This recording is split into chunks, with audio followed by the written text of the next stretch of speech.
Welcome to my lab. In this lab, I'm going to do a first-person look at making PBS and MEM for tissue culture. I have a GoPro strapped to my chest, and I'm going around the lab. I'm going to make up PBS and MEM.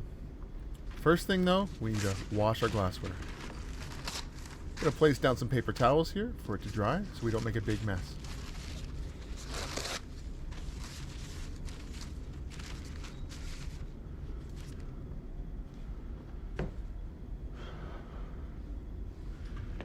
Bottles are located down below here. We're using 500 ml bottles. For this lab, you're going to grab 4. 2 for MEM and 2 for PBS.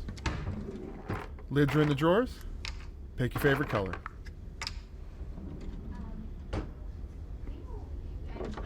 We're going to use these pour buckets to make up our solutions. It's easy to pour, and the opening is quite large, so you won't get powder stuck on the edges.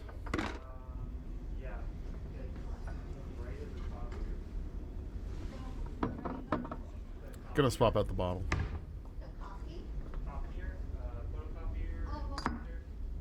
We're going to use the dish soap. And as you can see, sometimes the dish soap runs out. May be quite frustrating. Double check your supplies before you get started.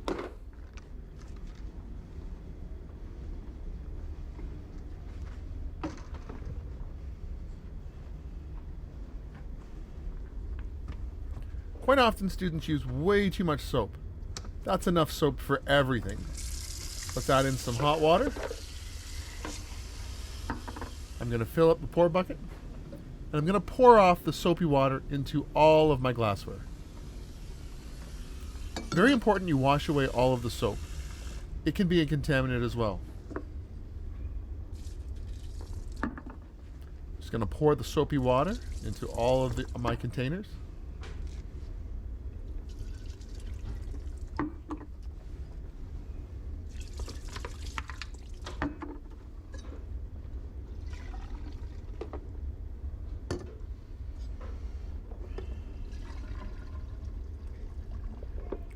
Notice I have a 1 liter graduated cylinder and a 500 ml graduated cylinder.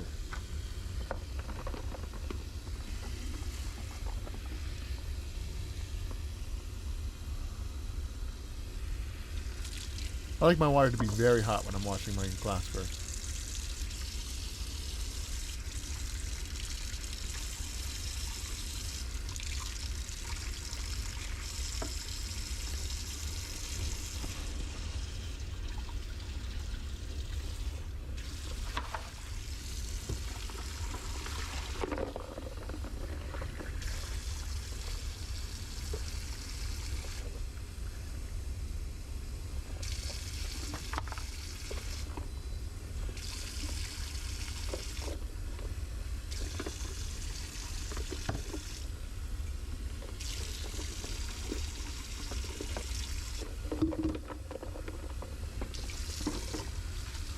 I'm going to scrub the caps to make sure that they get very clean, getting off as much soap as possible.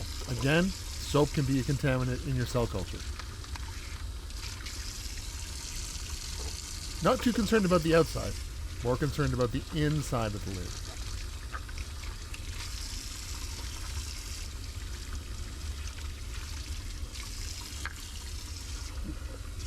Now I rinse the pour bucket. Notice I'm spending a lot of time cleaning this glassware. Why? I don't know who was the last one to use it, and I don't know if they cleaned it properly. If it's my glassware when I'm done, I make sure I clean it properly. If I was the last one to use this, I would definitely not use so much soap.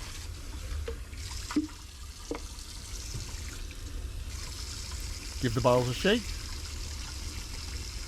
Let the soapy water drain out. I seem to remember from my chemistry classes, there's a certain number of times you're supposed to rinse glassware. I don't remember how many times that is, but as you can see, I keep rinsing until I see no more soap bubbles.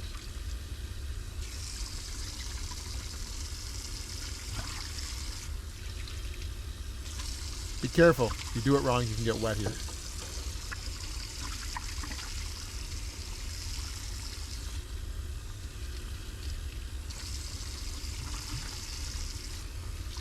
Once again, I'm not overly concerned about the outside of the glassware. I'm concerned about the inside.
Now for the graduated cylinders. Notice I rinse it back and forth. Be very careful with the lip of the graduated cylinder and the tap. Many a time, a student or myself has hit the tap and it has cracked the glass. So be aware of that. Once again, I'm focusing on cleaning the inside. I don't really care about the outside. And I'm rinsing it until I see no more soap bubbles forming when I shake it.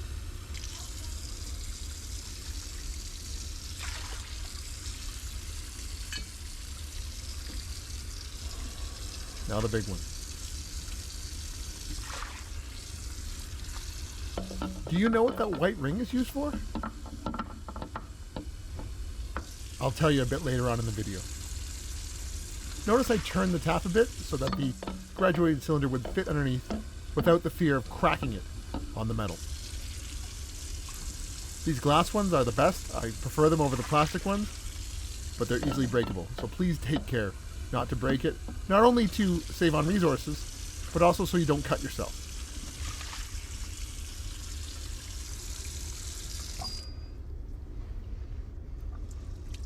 Once I'm done, I like to rinse all my glassware with distilled water.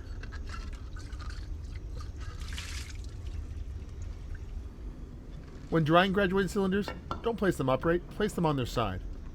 The way I had that there is not appropriate. I'll rinse this out, and you can see I place it on its side so the water will drain out. I've seen many people put a graduated cylinder upright, and it falls over, smashes, perhaps causing some damage. Once again, I will rinse all of my glassware with distilled water, turning it upside down where possible to dry while I'm working. Be careful, you can get wet here.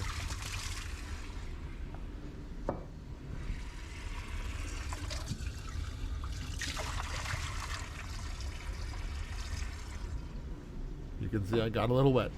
So did the camera. Turn down the pressure.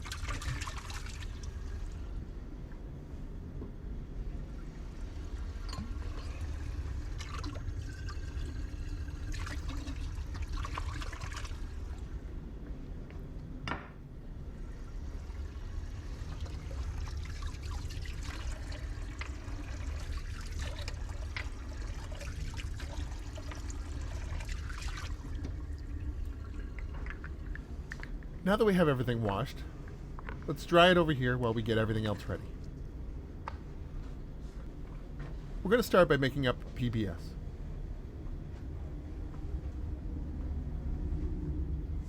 I'm going to grab myself a stir plate. Now notice this is a hot plate, but be aware to not turn on the heat. We're using the plastic stir bucket. Several semesters ago, I witnessed a student turn on the hot plate and then place the plastic pour bucket on top. Within about a minute or two, black smoke was billowing into the lab off the hot plate as the plastic stir bucket had completely melted. It was quite the exciting day. So once again, make sure you turn your heat off. This side is the stir, turn it up. Now we're going to make 1 liter of PBS. I always like to add half the volume of distilled water to dissolve my chemicals in that. So I'm adding about 500 mils. Place that onto the stir plate, magnetic stir bar. Dropped it on the ground, give it a wash. I would always advise you have 2. You'll see why later on.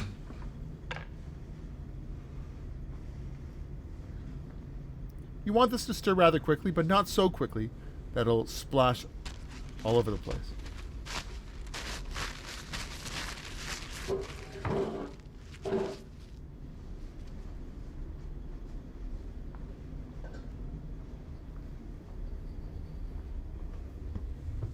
Here we have a scoopula with a nifty handle on the end. I just discovered this a few years ago. Changed everything with flame chemicals.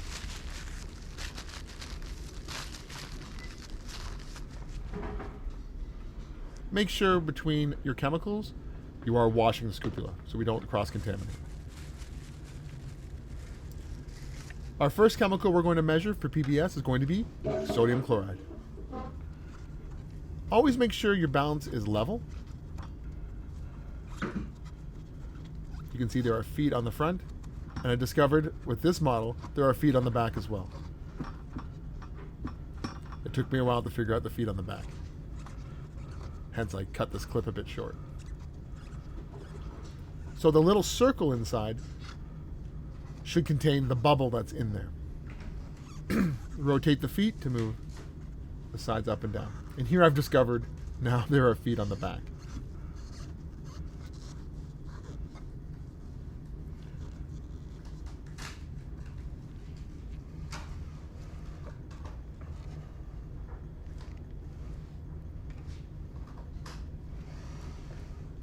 I'm going to place my weibo on top, and I'm going to tare it.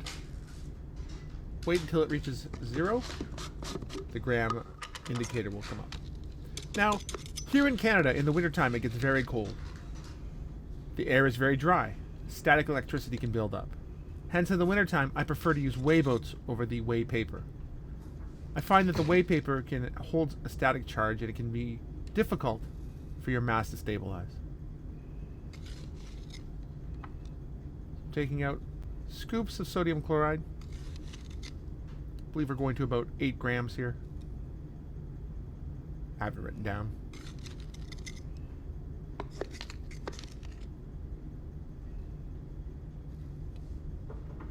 I've overshot a bit. I'm just going to scoop right up off the top and put it back in the stock.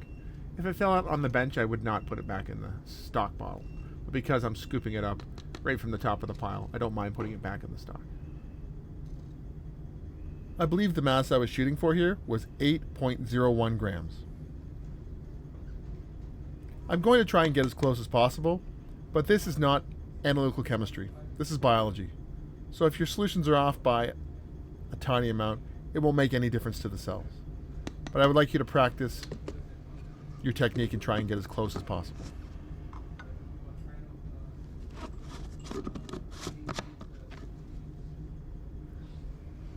I'm going to take the powder, I'm going to pour it gently into my pour bucket. I'm going to get a pasture pipette. I'm going to suck up some of my solution and then pour it into the weigh boat to make sure all the powder I weighed out gets dissolved and into my solution.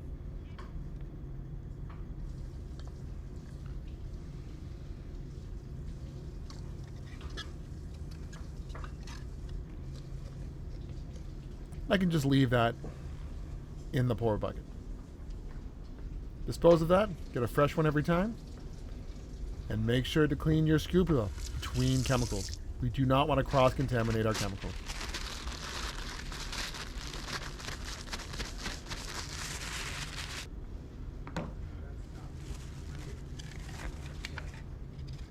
We'll now go through and weigh the other 3 chemicals required for PBS.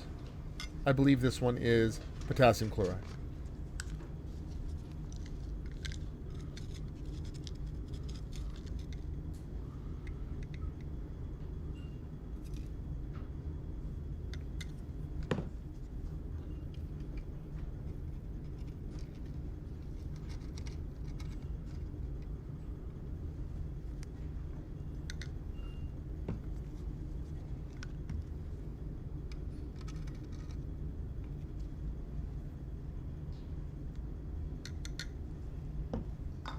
For all the chemicals for PBS, we're going to be using a top loading balance. Once again, make sure your powder gets inside and you remove all of it. I do that again by taking some of my solution and rinsing off any powder that might still be stuck inside the weigh boat.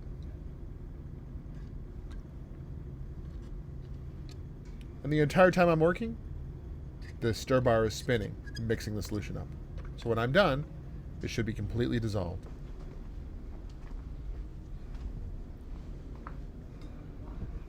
Again, make sure you clean your scrupula between different chemicals. And dry it. We don't want to add water into the powder.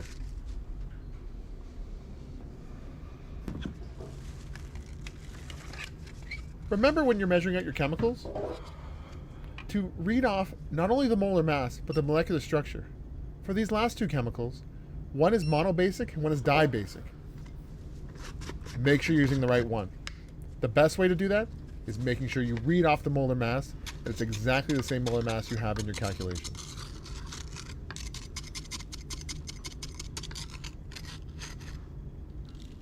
Sometimes the powder can get a bit chunky. Just give it a stab with your scupula. It'll break up.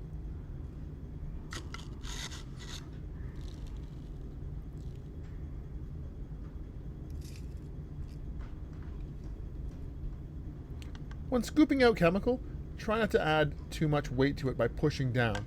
You can see I'm trying to scoop it up without adding pressure to the top of the pan.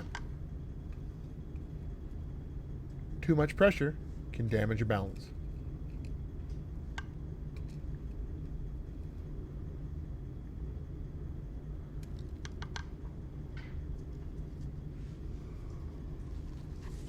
Had some chemical spill on the bench? Not a big deal. Get a brush and gently wipe at a 45-degree angle. Again, trying not to add too much pressure to the pan. I wiped it on the bench. At the end of the lab, I'll wipe it up. Remember, anything on the pan is going to be mass. If it's not in the weibo, it's not going to go in your solution. So make sure your pan is clean.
So this is the last chemical to go into the PBS.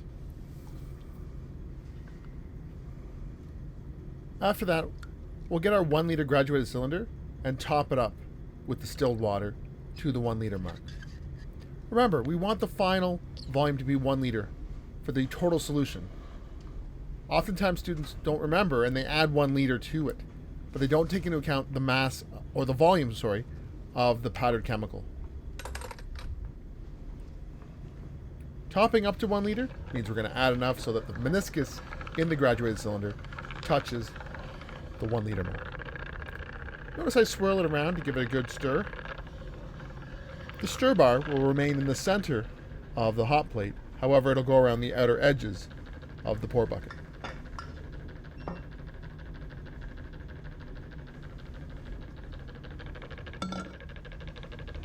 Now, what's this white thing for?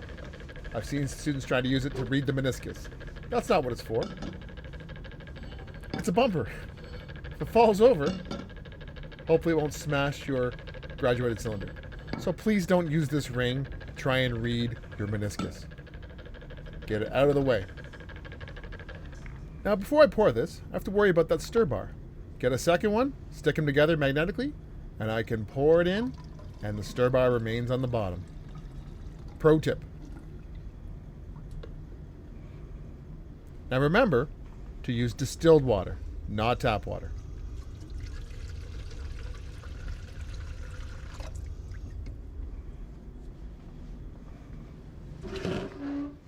You want to be at eye level. So you want the bottom of the meniscus to be touching the 1 liter line.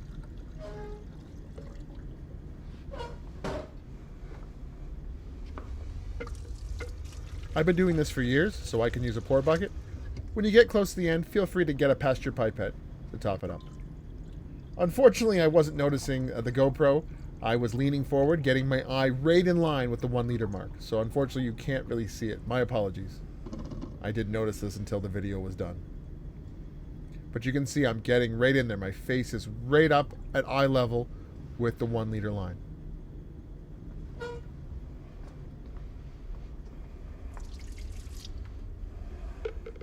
You can see we can use the stir bar to take it out. Now I want to make sure it's homogeneous, so to do so I'm going to mix it by pouring it back and forth several times between the pour bucket and the graduated cylinder.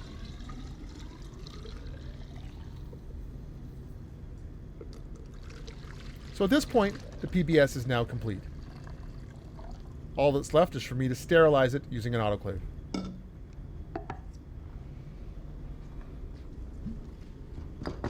I'm going to divide it up into two 500 ml bottles. I'm just going to do this by eye. Now please notice the graduation marks on the side of these bottles are really not accurate. But because the solution is final, I'm not adding anything else. I just divide it up by eye.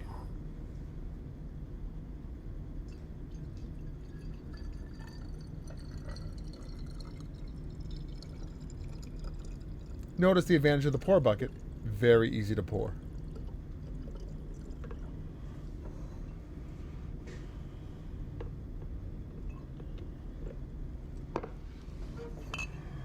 I'm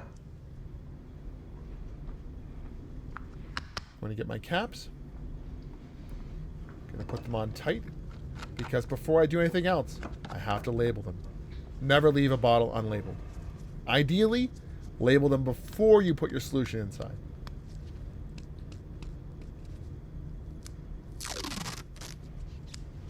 Now when I label things, I always like to put a lot number. So I'm going to write PBS and the date and then my initials. This way you know when the solution was made and who made it. So this was made on January 20th, 2021. My initials, AHC. Please don't write directly on the bottle. We want to reuse it later on. I'm going to put masking tape on. I'm going to place it on the side of the bottle above the middle of it, making sure you don't put it too close to the bottom.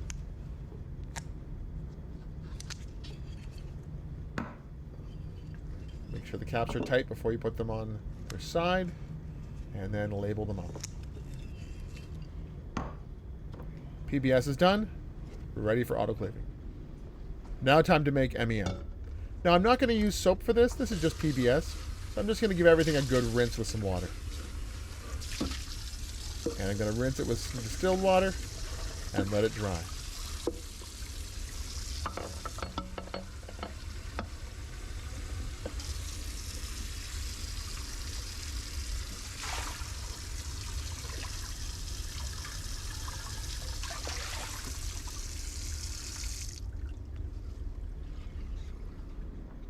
Again, always put your graduated cylinder on its side.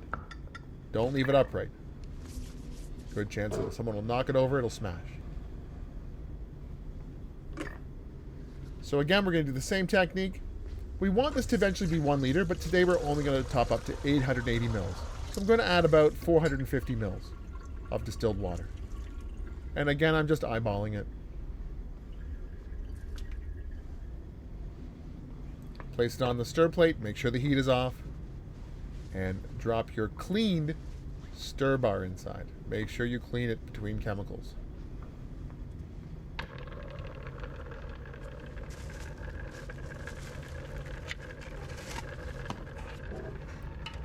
When making MEM, we have to start by adding MEM.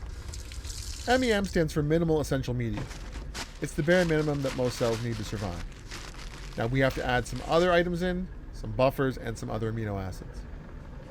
This one will take a bit longer than the PBS. MEM must be kept in the fridge, 4 degrees. Remember, if you take it out of the fridge, you put it back to make sure it stays at 4 degrees. Do not hand it off to someone else. Many years ago, someone did that, and it was left out on the shelf at room temperature for probably about a week. That went in the garbage. Now, with MEM, I find that you either have to weigh out 9.4 or 9.6 grams, depending on the manufacturer of the lot. So I always write it on the side. This bottle here was 9.4 grams per liter. We want to make 1 liter, so I'm going to measure out 9.4 grams. Now there's lots of different chemicals in here. When I add this into my water, it'll turn it yellow. One of the chemicals in the MEM is something called phenol red. It's a pH indicator. Yellow will indicate it's too acidic for what we want to use it for. We'll pH it by increasing the pH up to 7.4 using a solution of sodium hydroxide. When we're done, it'll have a nice cherry red color.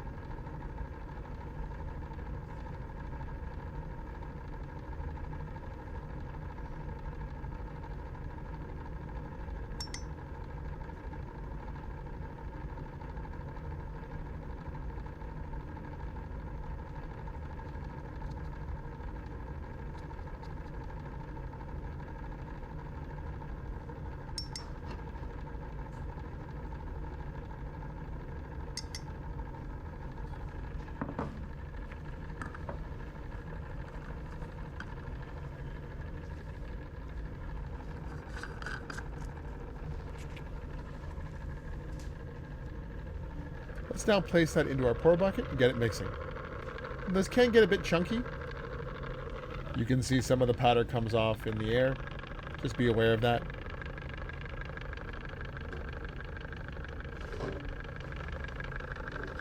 You can see a lot of the powder sits on the surface. Give it a bit of a stir to try and get that powder submerged. Over time, though, it'll be completely submerged.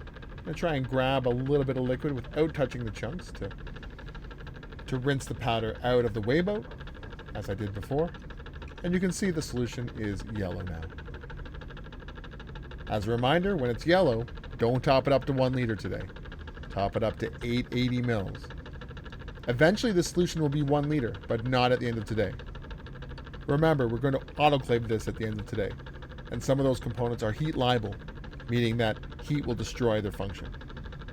So we'll have to sterilize those separately and add them in on another day. That's why we don't top up to 1 liter today.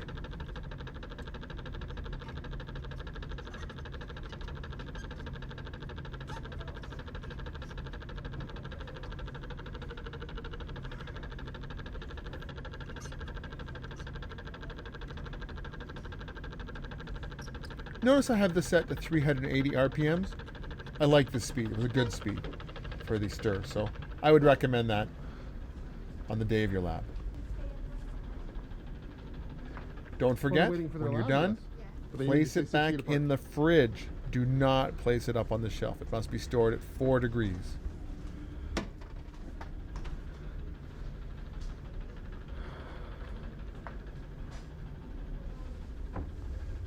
Also, don't forget to rinse your scupula between chemicals and dry it.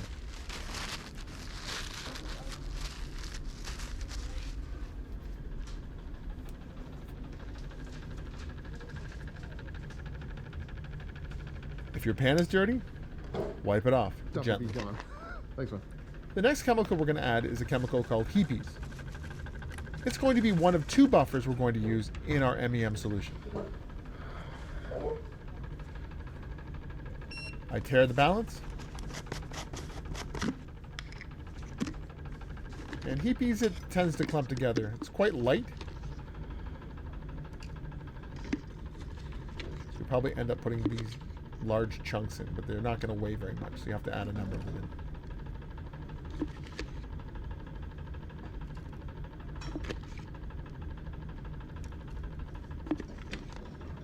I believe I'm going for 5.96 grams here.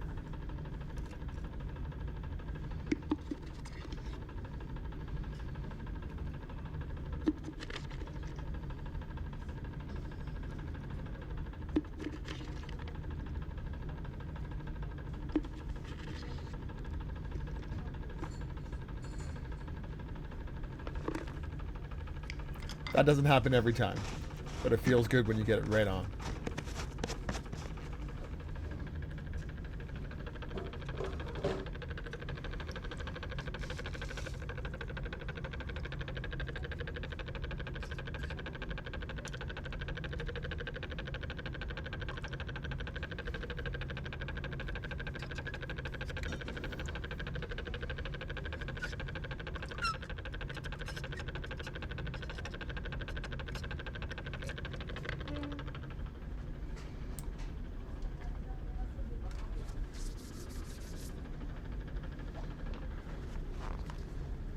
Finally, we have 7 amino acids to add in.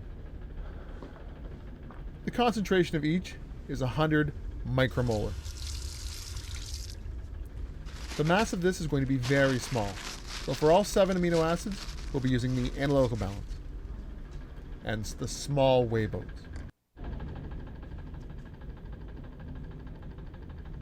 Once again, when you get a balance, make sure it's leveled. You can tell it's level because the little bubble is inside the circle. Rotate the feet until it is level. Otherwise, the mass reading will not be correct. Notice this balance even gives you a prompt to level it. This one only has feet on the front, not the back.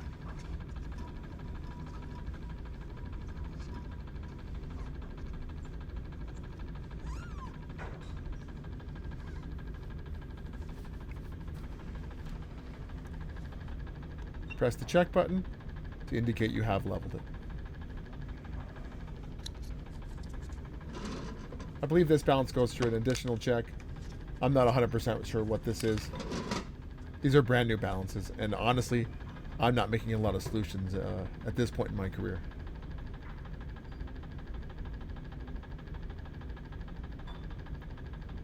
It appears to be doing some sort of calibration. I should probably read the book on this.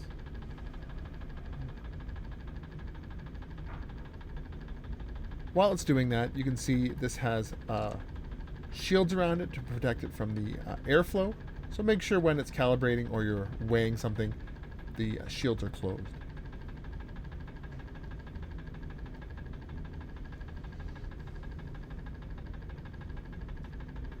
Some sort of report?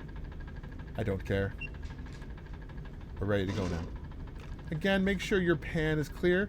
Make sure you don't apply a lot of pressure to this. Notice this goes to 4 decimal places. We'll place our small weibo on, and we will tare it. We have L-alanine here. We're going to measure that out. Please note, for each of the amino acids, it's a very small amount. And I've overshot already.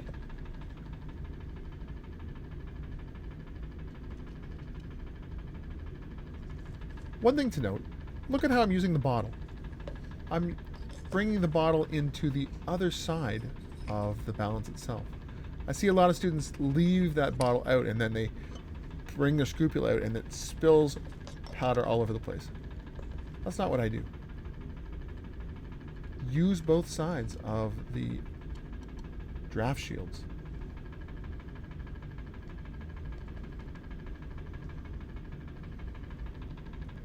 Notice little spill. Gonna wipe that off to make sure I'm getting the most accurate reading I possibly can. Close the shields to see if I get a stabilized mass. Still too high.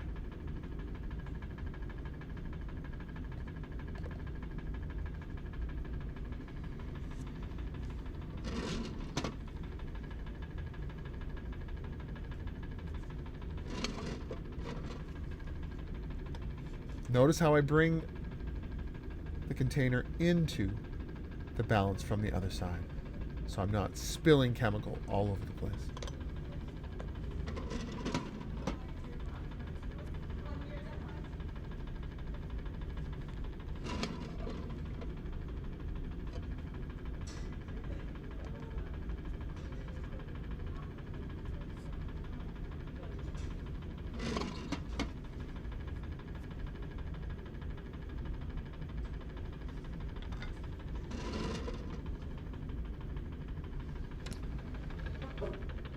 Once again, make sure you get all of it out. This is very important because the amount of powder in there is very, very low. So I like to pour it in first and then make sure I get all of the amino acid into my MEM solution.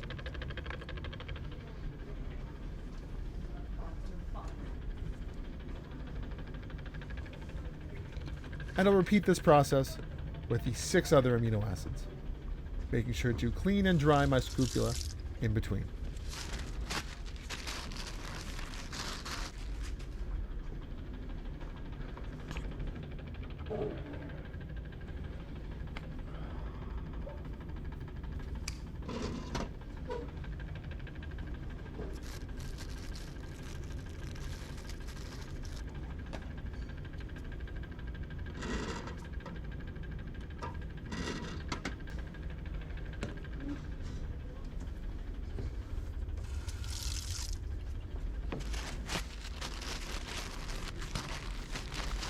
I think here I forgot if I had cleaned my scrupula. So when in doubt, repeat the procedure. I wasn't sure, so I washed it again.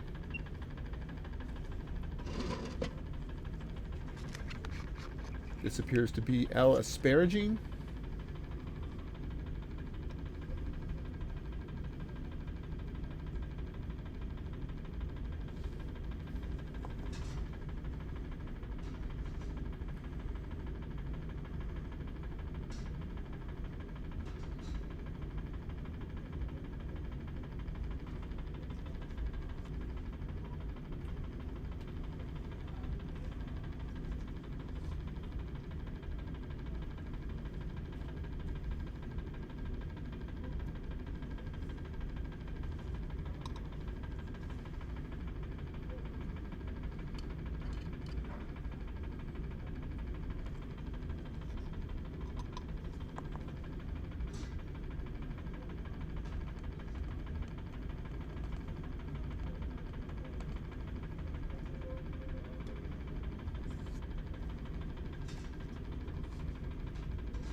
Notice that took some time for me to weigh out.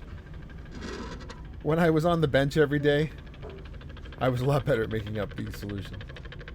Since I've been in an office more teaching, my skills have dropped. So hopefully you're a lot better at weighing this out than I am.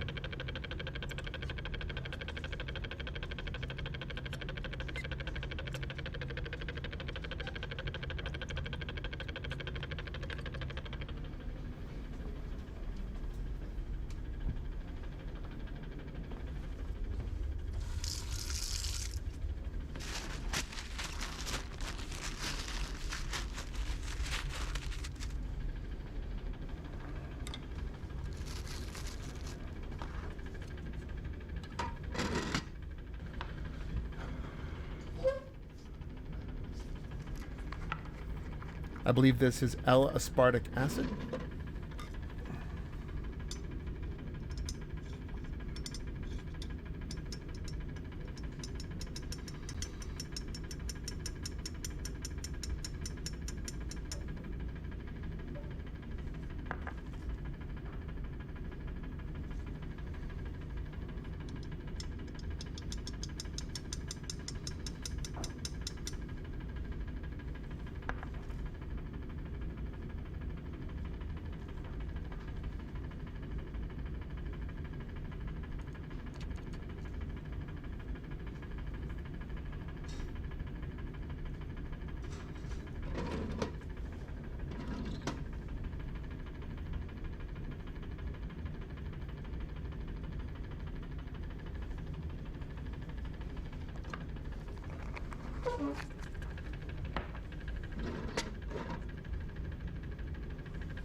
Now you might ask how I remember all of these masses. Well, I don't. My cheat sheet is taped to the board. You can see it right there. What I've edited out is me walking over and just double checking my mass.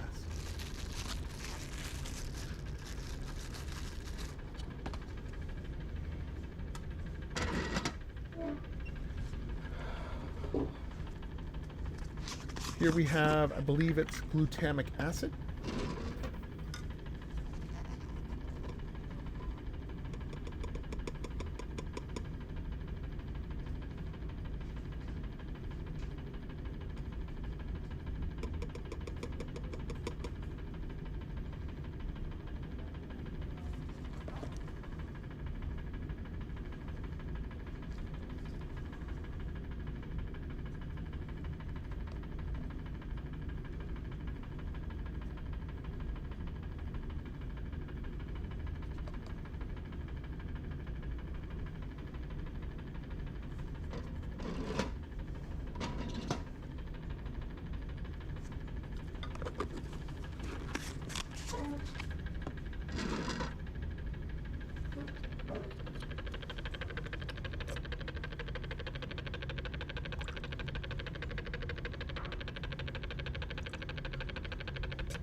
Now this one is glycine. One thing to note, this bottle was very low. I should have got the new one, but I thought I would use it up.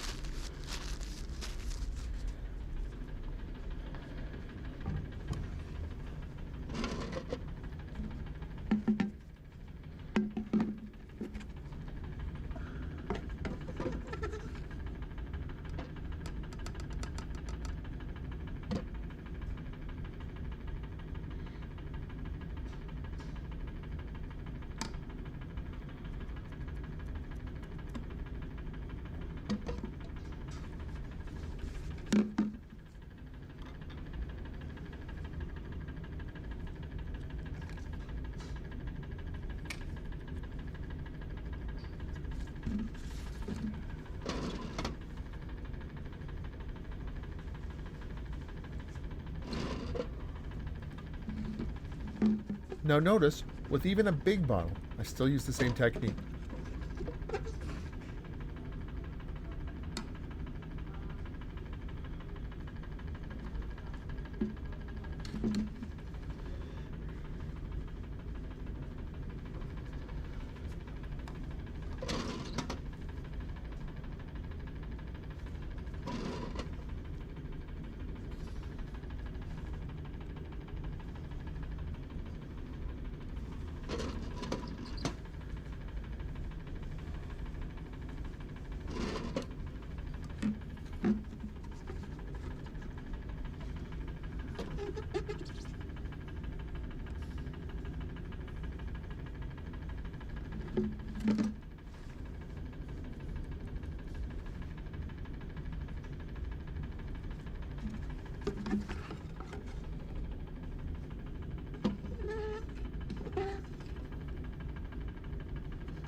At this point, I should have just started again with a When you get a fresh chance, can you chop up container this of glycine? glycine. Notice my hand. There's a huge bottle. See my thumb?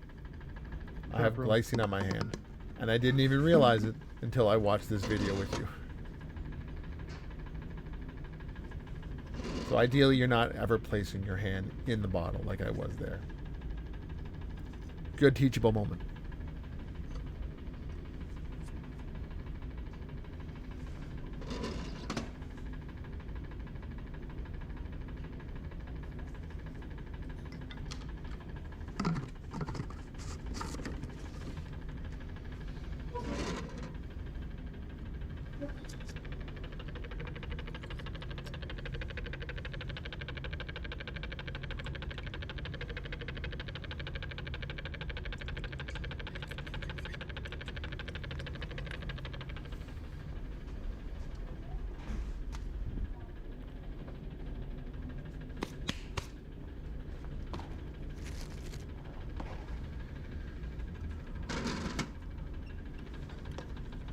What I should have done here when I washed the scrupula is wash my thumb as well, but I didn't notice it. Luckily, I watched this whole video and I don't believe it contaminated anything. But again, double check your hands and try not to place your fingers into any chemical bottles. Now we have a much smaller bottle. I believe this is L-proline.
Last amino acid now. We have some L-serine.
Now I'm done weighing everything out. Make sure I clean up after myself.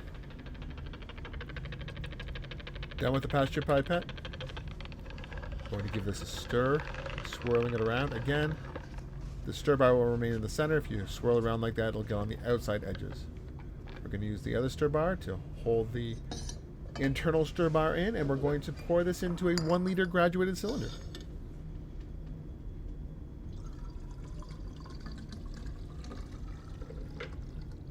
Remember, we're not topping this up to 1 liter. 880 mils with distilled water.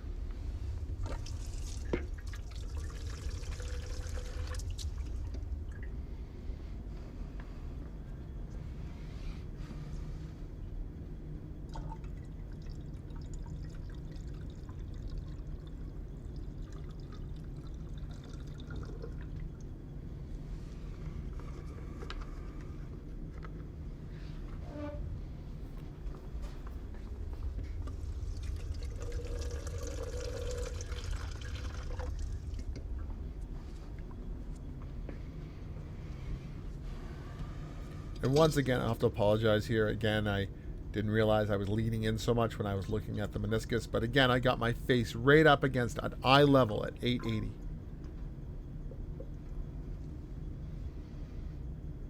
Make sure you take your time. Read your graduation marks.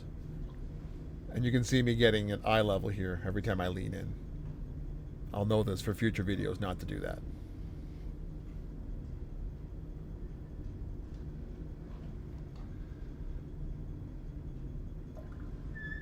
Feel free to use a pasture pipette to get it to the exact value you want. Once again, I'm going to mix back and forth to make sure it's a homogeneous solution. Pour it into the pour bucket. Pour it back into the graduated cylinder, making sure you take your time. Don't spill.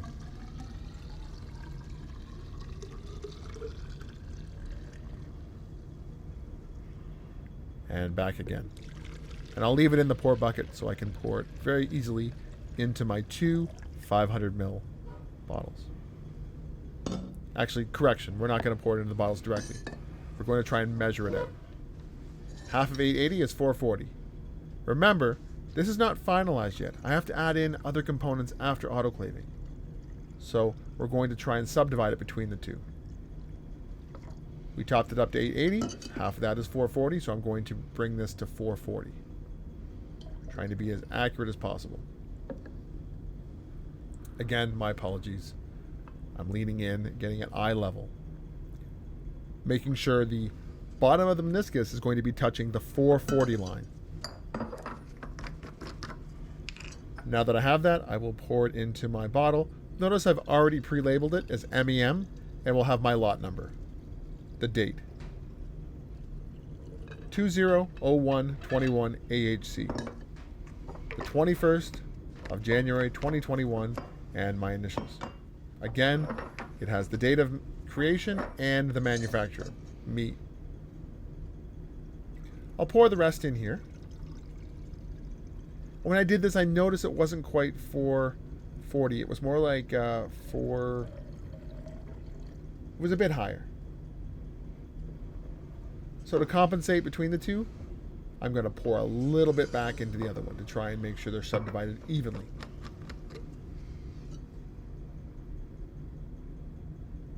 It probably won't make any difference, but I always try and be accurate.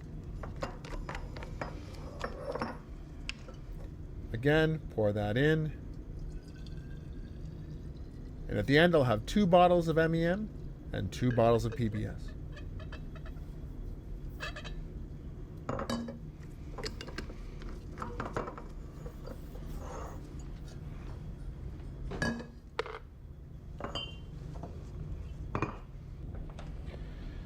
Time for autoclaving now.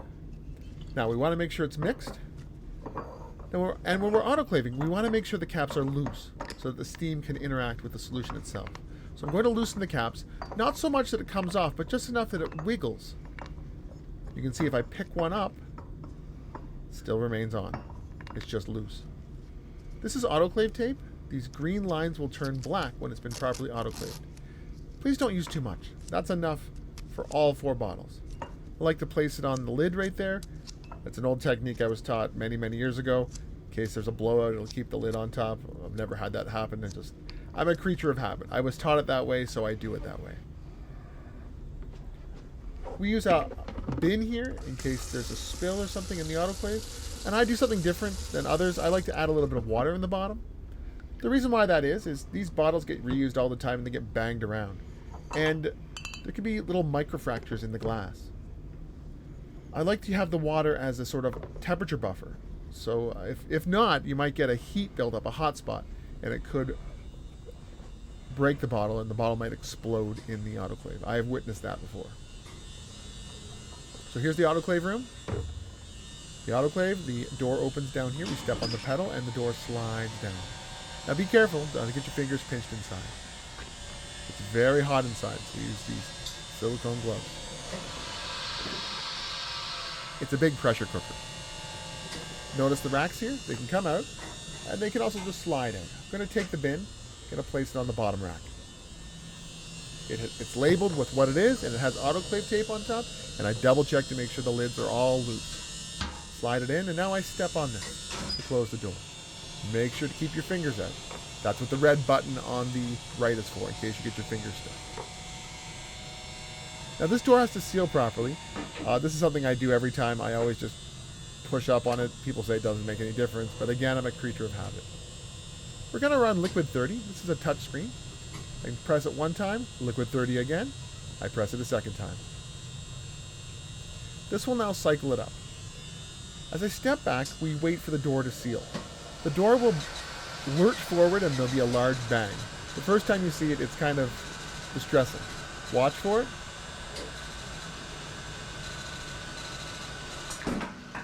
There it was. So the door is sealed. I can click on this button. It's a gauge of what's going on inside, telling me the temperature and the pressure.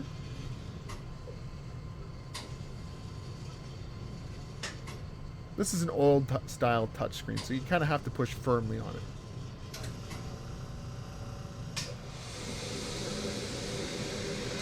It also has an indicator of what cycle it's on right now.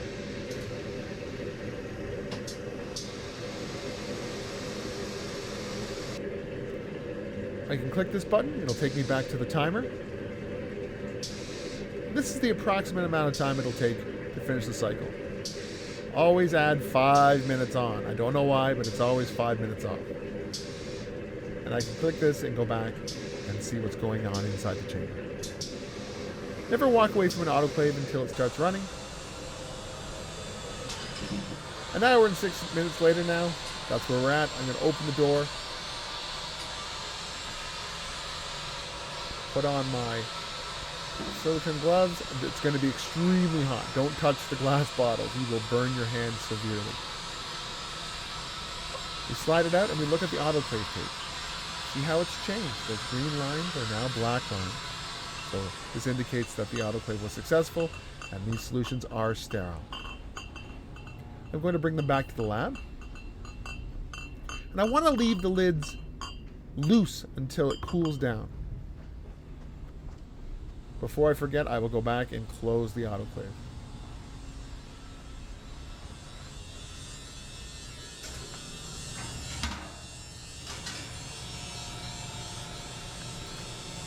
And I was going to take the gloves off, but then I remembered that the bottles are hot, so I placed them back on my hands.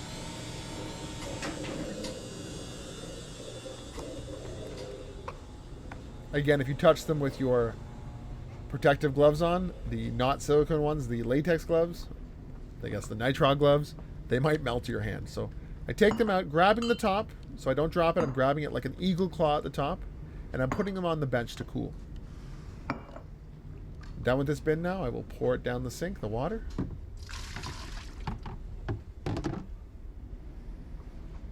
And then I will leave these for a couple hours for them to cool down. Notice the lids are still loose. A couple hours now, I'm back. Notice I can pick it up with my hand and not burn myself. I take off the autoclave tape and I tighten it. Please remove the autoclave tape. Notice it hangs down. You can imagine if I took the cap off, this would be a source of potential contamination inside the hood. So now that it's cooled down, I take them off and I seal it. I'm going to store these at 4 degrees. The MEM must be stored at 4 degrees. Place them in the fridge here.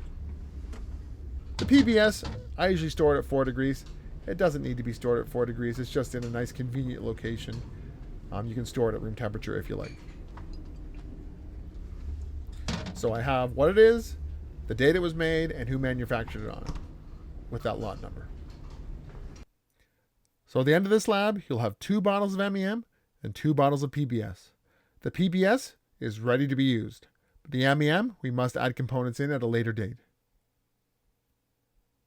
Please note, you only have 2 periods to prepare these solutions, so make sure you're prepared and ready to work from start to finish. Hopefully, you've learned some new techniques and maybe learned from my mistakes as well. We'll see you in the lab.